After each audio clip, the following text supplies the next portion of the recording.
Hello and welcome to a new Plugin Guru video. My name is John Skippy Limcool. Nice to have you with me. This is going to be a fun, romping tour through some of the other deeper, cool parts of Omnisphere 2. This video, just so we're clear with our advertising, is sponsored by my website, pluginguru.com. If you need inspiring patches for all sorts of plugins, come see me. They're affordable, they're professional patches that are used in big TV shows and films, records, as well as by people that just buy the library and are having fun and learning music for the first time. So that's what the site's about. Before we get going, I'm going to play you a demo. I'm working on a demo for the Omnisphere version of Mega Magic Dreams. And so I will play this for you. The name of the parts are right here. I'll go through them after the demo. While this plays, I'm going to shoot up some pictures. I do landscape photography for a part of my therapy to keep me inspired for making these sounds. And so I'm going to shoot up some pictures of a recent trip where my iPhone, this is a new iPhone 6 because the other one died in a river. I should tie that in with the name of the song somehow. But anyway, this is using only one Omnisphere and 2 drum kits from Mega Macho Drums. Okay, so here we go.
So that's one Omnisphere and 2 drum kits from Mega Macho Drums with the up-and-coming library. It's not been released yet.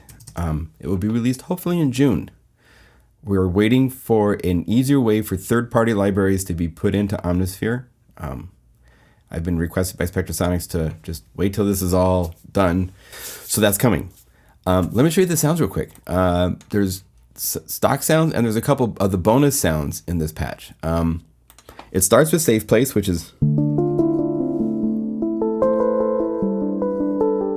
Now, since I'm using these in the song, I changed certain parameters. Like this has a shorter release than it is in the library. Because in the library, it might ring a lot longer than this, right? But if you go over here to the amp release and just shorten it while the song is playing, I'll solo that so that way I could play it. So I could adjust until it works the way I want it to work. This is how you can get rid of the reverb in sounds. So we go to the... And then a Dream Piano comes in, which is a nice complement. It's a little bit brighter. It's here. I think if we went to the effects, you could bring up EQ a little bit on the middle upper frequency. And then right in here, there's a couple new sounds. These are bonus sounds that will come with the library for Omnisphere that are not in any other library. Because a lot of these are dependent on effects and the filters of a specific plugin, which are different. So this is using one of the resonance filter settings that I got it to be the Ultra Reso series filter, which is really cool for the...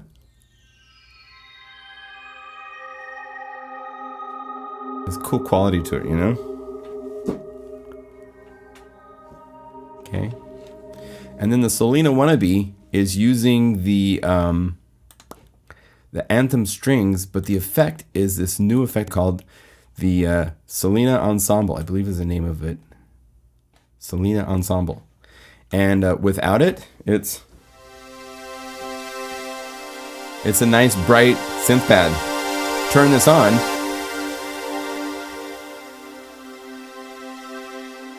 And if I take it to 100%, I'm at 76, but I go to 100. It's very like Selena.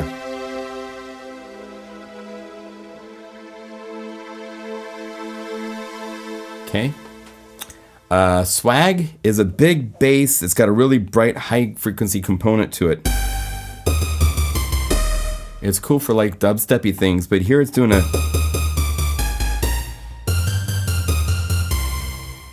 Okay, and it's being doubled with the Dream String High. Because the two together, here let's solo them. Bad notes and all. This demo's not done yet. I'm still working on it, so I'm allowed to fix things, and etc. And then, what else is there here? Oh, the muted Dreamer is the guitar.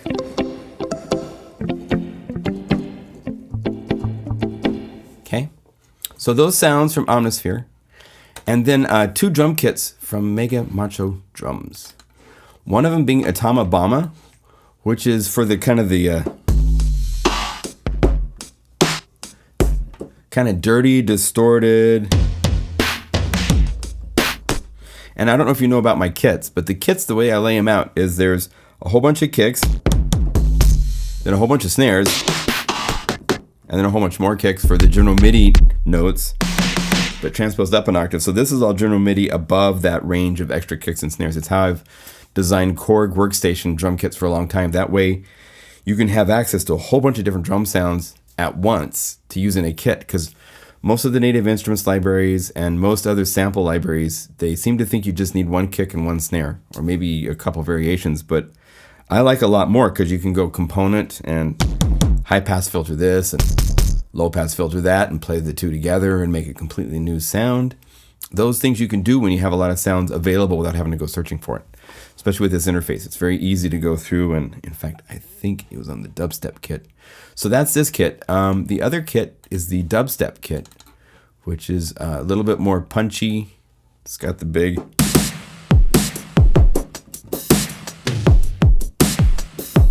And I put this sound here, I tuned it down and put it through a really nice long reverb. This sound is also through reverb. This Mark tree I put through a whole bunch of reverb. As you see, the interface changes, so I can set the sounds exactly how I want. In fact, what I do a lot of times, and what I did here is to get the snare to be just right, you can lock it in place. And that locks this interface, so now when I play notes, it doesn't change anymore. And then I play the song, and I can change. I can change the tuning, just that snare.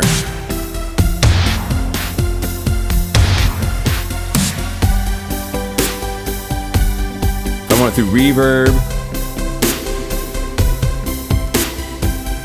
I can do all these kind of things at a micro level just by setting the lock button on. So I'm really happy with the interface for Mega Macho Drums, and I want to support and show you guys a little bit more about the power of this. And the people that buy this, their email back to me immediately is like, I can't believe how amazingly useful and cool this is. So I want to make sure you guys all know how cool it is. So that's one thing that's coming out. Before we get to Omnisphere 2, I have one more thing to show you that is truly exciting. This is coming out in June as well. And I showed you a sneak peek last time in the last video, and I have an even better sneak peek. And I can tell you a little bit more about this. There's a gentleman by the name of Laurent Verones. I believe I'm saying his name right. I've never met him in person. He lives in Berlin. He goes by over 30 alias names. He has released, I think, 500 singles. He's played in clubs around the world by all the big top DJs for his singles. He's a specialist in trance, the psytrance, all the club type styles, especially trance type styles like Sasha and some of the BT stuff, Above and Beyond, all these bands that he's worked with. I'll have all that stuff. Well, as you can see in the list, there's Airwave. That's his library. This is a library that I am so excited about because it's done by someone of extremely high stature in the dance industry. It's not just me and God bless Seth. He's a great programmer and a talented guy, but he's a new guy. This is someone that's been doing this for 20 years. And the patches are incredible. I can show you some of them if you want. I love stuff like one finger.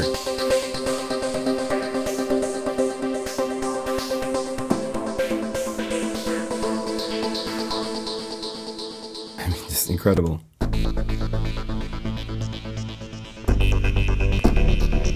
Okay, so there's all sorts of... This is trance. This is hardcore, pure. It's not EDM. Although you can do stuff like that very easily with this. But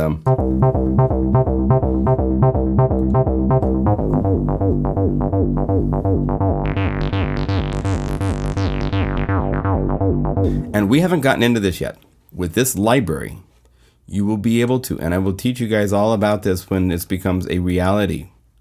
You can now do stuff where you go and do something where you have this sound going. And now we're going to start building what's called a multi. And this is where you're using more than one patch at a time.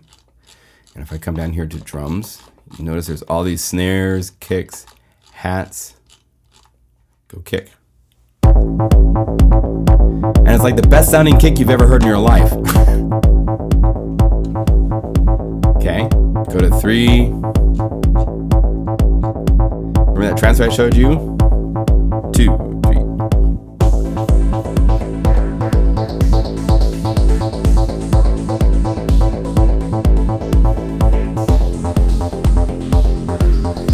So amazing. So I'm not even gonna get.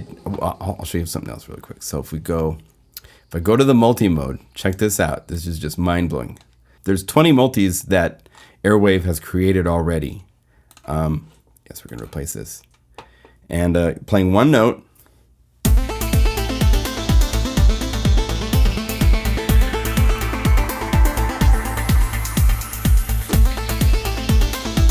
Go to the mixer.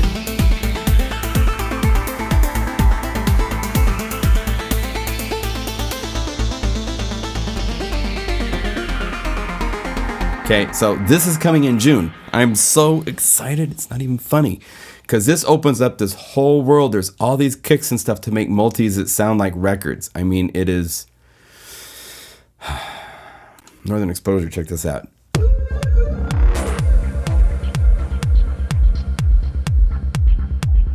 Isn't it amazing?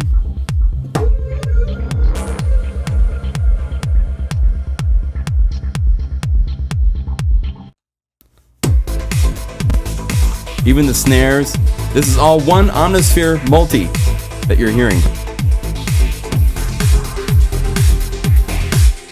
So what that means is that you can go into each of these parts and change them. So if I want the kick drum, you buy loop libraries and it sits there and does this thing and it sounds great, but you can't interact with it. Here you can interact with it. Let's go to the kick.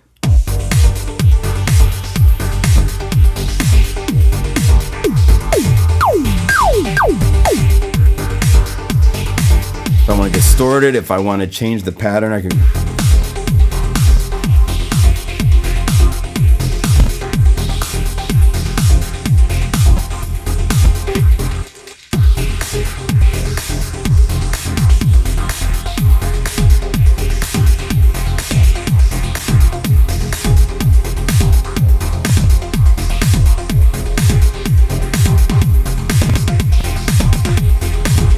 You can interact. It's mind-blowing.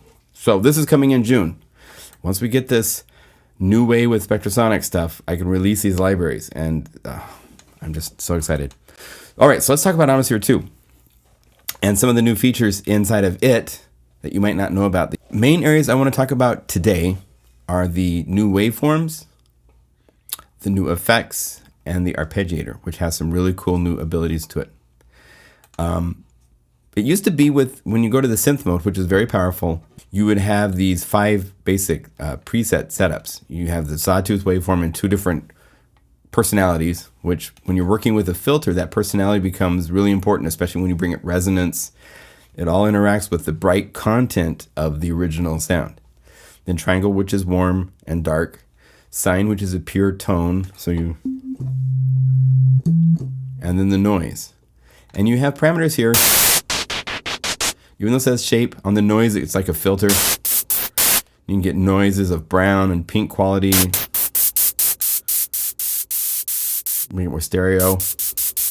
There's all sorts of secret things to the noise. We should do a video just on noise, but play with these 3 parameters. These parameters that say what they say are not what they are when it comes to noise. It's its own creature, okay? Down below that, you have wavetables. And as you can see, they're using the names of synthesizers. They've gotten the licensing permission and everything to record from real synthesizers and call them the real Prophet 12 sawtooth. So this is the Prophet 12.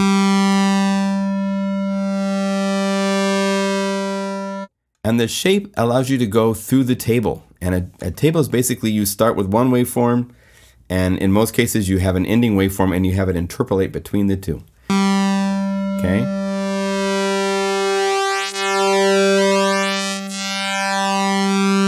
And then sync. And we'll talk about sync and some of these things in a minute. So if you assign, say, just an LFO to this, bring down the range so it doesn't go radically.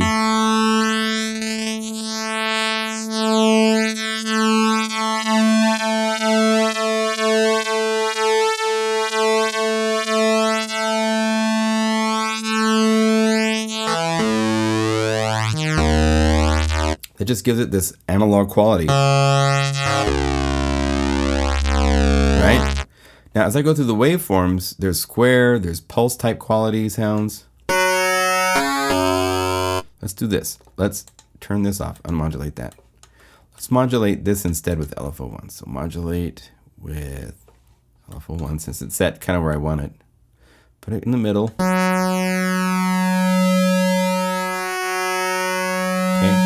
So now you can hear the table as it's going to automatically sweep between the table as I change presets. So if I go to digital edgy and I call up this, you can hear the 2 ranges. And I'm bringing up the strength so I see red on both ends. Red is when it's actually at the 0 point and the max point. So now I know for sure that it's going to the bottom to the top. Okay? You can use this to cycle through them.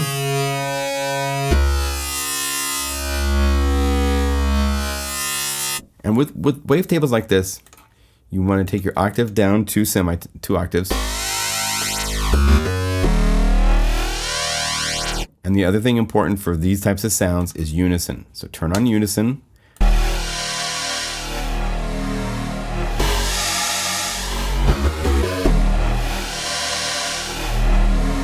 And now you can kind of cycle through the waveforms now while you hear it in unison.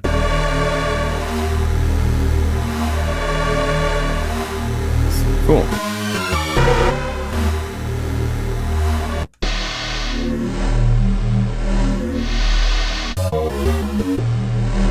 Now if you want, this is currently running in free.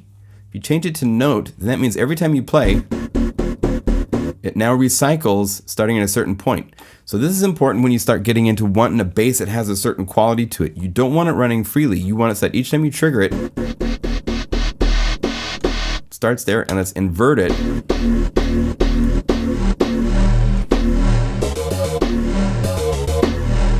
That's how you start getting the motion shapes that you get for certain bass sounds.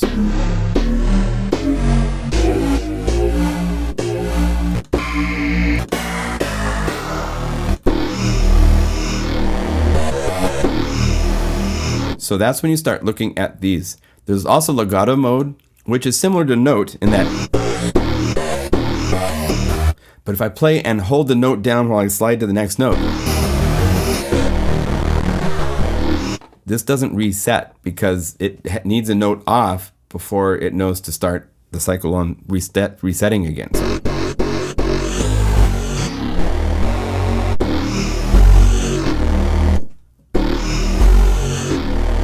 So depending on whether you want it to re-trigger every note, if you're playing legato or not. See how it's going meow every time? Set to legato, it doesn't do that. I'm terribly loud and overdriving.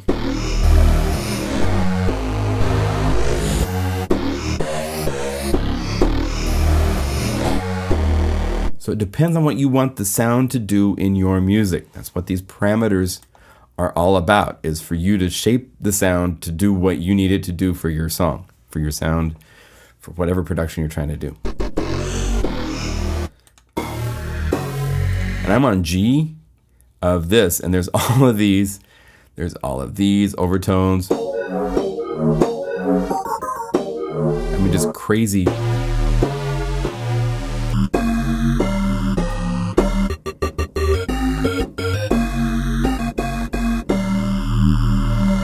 Okay. Now you would change from unison to harmonia when you want it to not be a whole stack of the same note. Oh, I should show you this. On unison, there's actually a couple cool things. This octave parameter is really cool because it can take all these extra unison notes that are stacked and shift them up or down 2 octaves. And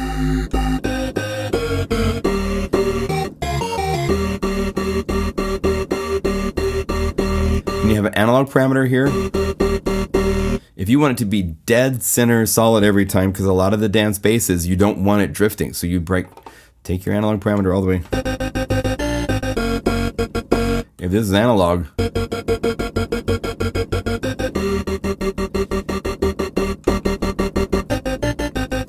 hear that difference? That's really important to consider things like that. I learned from Seth. Seth does this all the time where, I like things that are always changing and interacting. And he's like, no, man. He goes, when you're doing some of this music, you want it to do the exact same thing every time in a 30-second note pattern that you make or something. And that's when you would use these parameters this way. Okay? So it's a little bit different depending on what you're going to do. Take it down an octave instead of up. Okay? But if you go to harmonia, it's fun because now you can set each of these 4 up.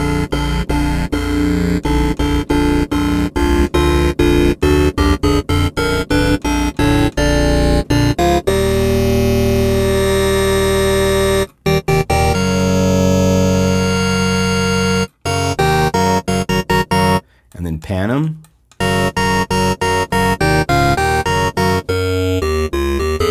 And then a really cool trick I like to do is take the mix down and then modulate this with the wheel. So now you can bring in this huge chord with the mod wheel anytime you want. Let's talk about these other parameters too. We should talk about everything because a lot of this is all beefed up in big time ways. So let's initialize the patch one more time. Let's go here and change to a sine wave so I can show you some of these other synthesis modes. FM.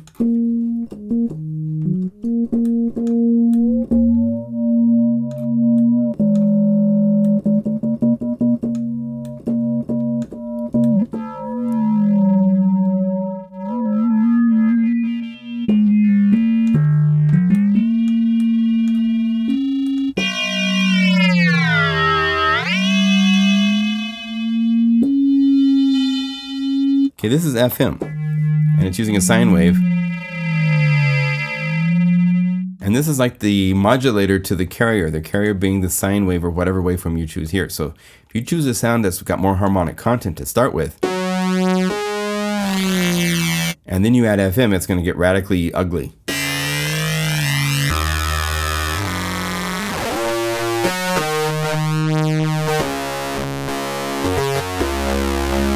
And that might be what you want.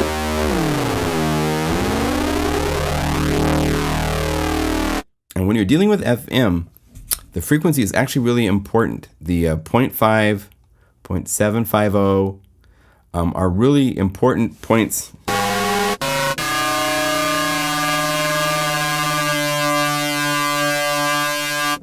To nail. So if we get this to exactly 750.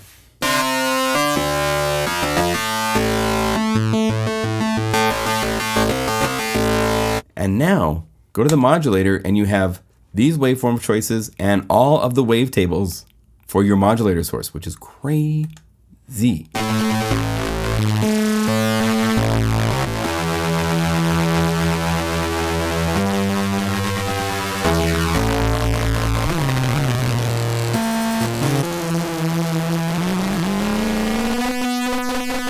if you want really unusual synthesizer sounds.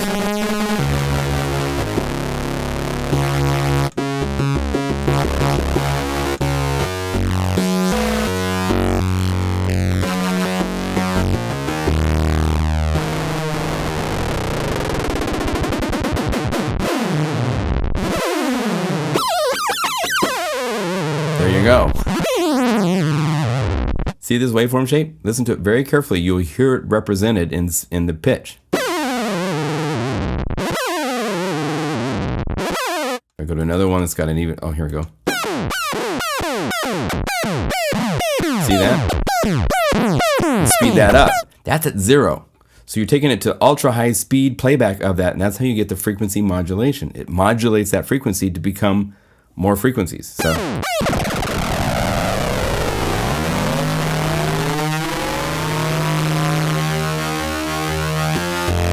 Kind of like a propeller of an airplane.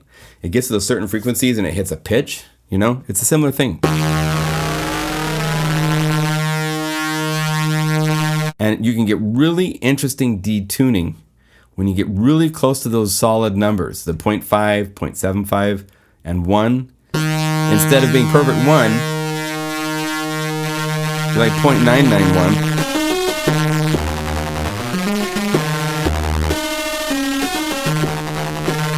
That's beautiful lead stuff for dance music. Just beautiful. Isn't that beautiful?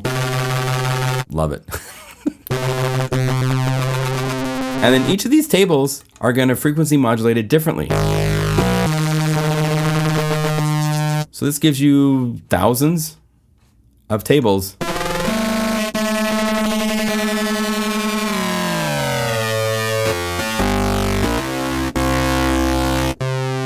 to go from. So FM has been severely beefed up. You couldn't do this with Omnisphere 1. It could not get to these levels of frequency modulation. You did not have all these wavetables to choose from. You had, I think, 4 different presets. Ring modulator, similar thing.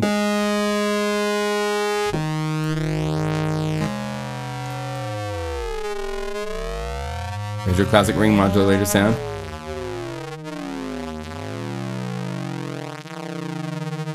And once again, if you get a ring modulator really, really slow and you get a crazy waveform,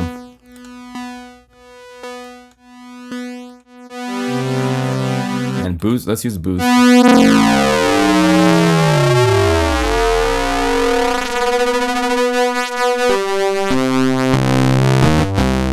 These really cool sounds. Let's go down an octave or 2.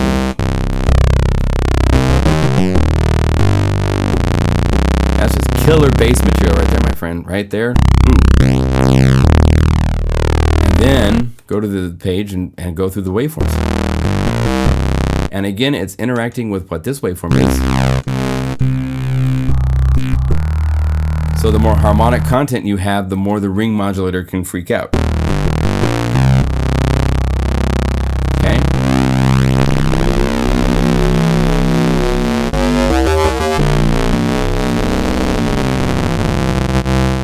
And I'm not even getting into the symmetry.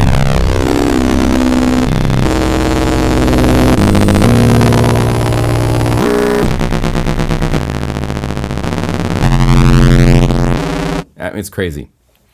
All sorts of obscene sounds are available to you. Wave Shaper, similar. This was pretty much the same as it was in Omnisphere 1. You've got different wave shaping shapes. You don't have a whole... The Corgo 1W had a table of 32 wave shapes.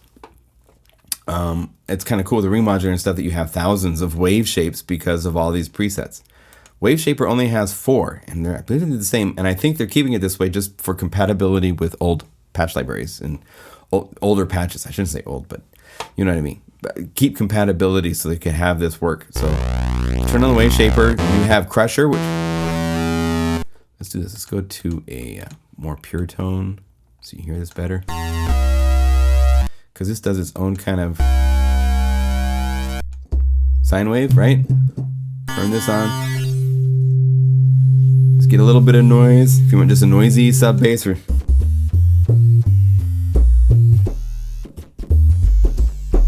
when this goes to here, it gets pure, right? So a trick I do quite often is assigning an envelope. Like let's say the filter envelope. assign the filter envelope. So that way you can go over here to filter and give so it decays down to a sustained level of 0. So it's just there for a little while. Maybe change the shape, make it a little bit shorter.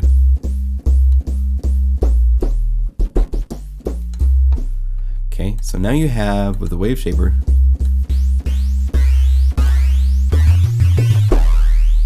as I bring this up, I'm bringing up basically the sustain level. It's starting here and then it ends up here because of how I have it set. So if I unmodulate, it's basically going like that for me with the envelope. That's what the envelope is doing. There's crush force to change the quality. Okay, the shaper itself.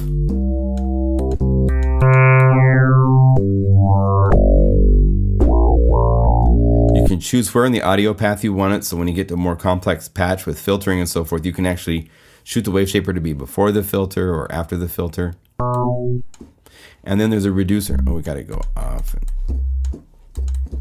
And then the reducer is sample rate. So this gives you all your aliasing sounds. And again, just like other places, like the harmonium I showed you, you can make the most ugly. Here's another one of my favorite tricks, okay? So you got this ugly sound, just stanky ugly. Here's mix. Start pure, modulate with the wheel, which is the mod wheel.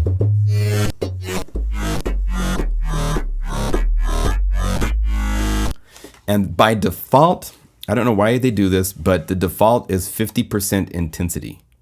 So anytime you assign modulation to anything, be aware it's only half as strong as it could be. So take it to 100%. And now you have the whole range to play with.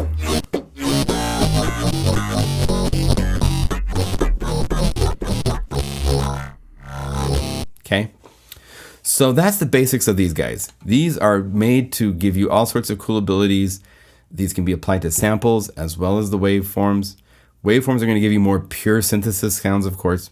Some of the samples will do all sorts of really unexpected things when you run them through the wave shaper or through the even Unison. And then when we get to the final granular, this is kind of like the holy grail. This is really more for sample manipulation, in my opinion. So I showed you last week the phrases. So if we go to the all spectrasonics and you go down the list to the pHs and you find some cool phrase.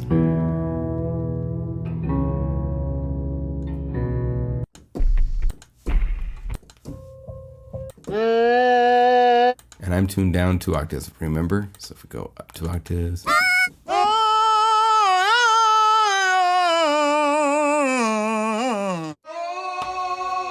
Turn on granular. The intensity is going to shorten the size of the grains and make it a more...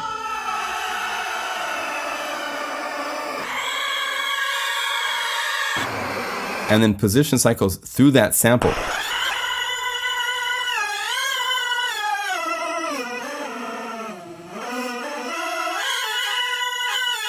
So you could assign this to the mod wheel and that right there. And remember, it's only 50%. So bring this up to 100%. Maybe not 100%, because 100% is the end of the sample, right?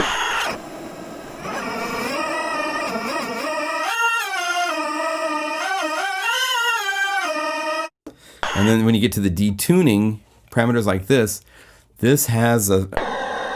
Instead of it being pure, it starts to random the tuning.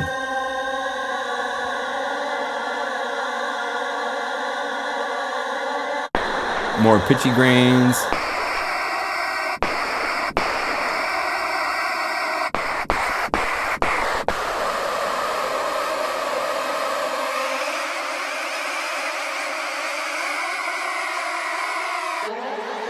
I mean, the possibilities with a single sample are pretty incredible. So granular is significant, and there is a legacy mode you can turn on. This gives you the granular that was inside of Omnisphere 1. Even if it's most intense.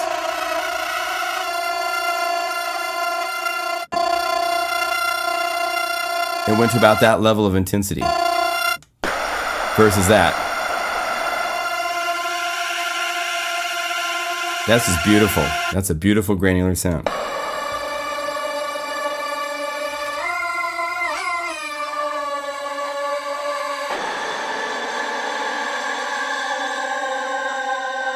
And you hear it slowly going through the table, through the sample.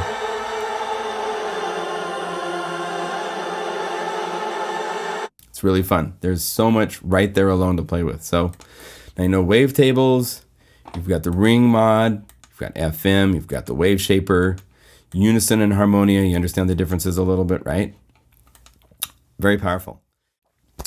All right, well, I thought I was going to go on to talk about effects, but you know what? I spent so much time on waveforms and the synth engine abilities that I think I'm going to call it quits right there and give us something to talk about next week. So we'll keep going. We'll take a look at effects and arpeggiator hopefully next week, and maybe there'll be more surprises to show you next week. Who knows? But thanks for watching this week, and I'll talk to you soon. Thank you. Oh, and thank you. I can't thank all of you enough for your support for buying the libraries. It pays my bills, keeps me going, makes me keep doing videos for you guys. So thank you. Thank you. All right. Have a good weekend. See you later.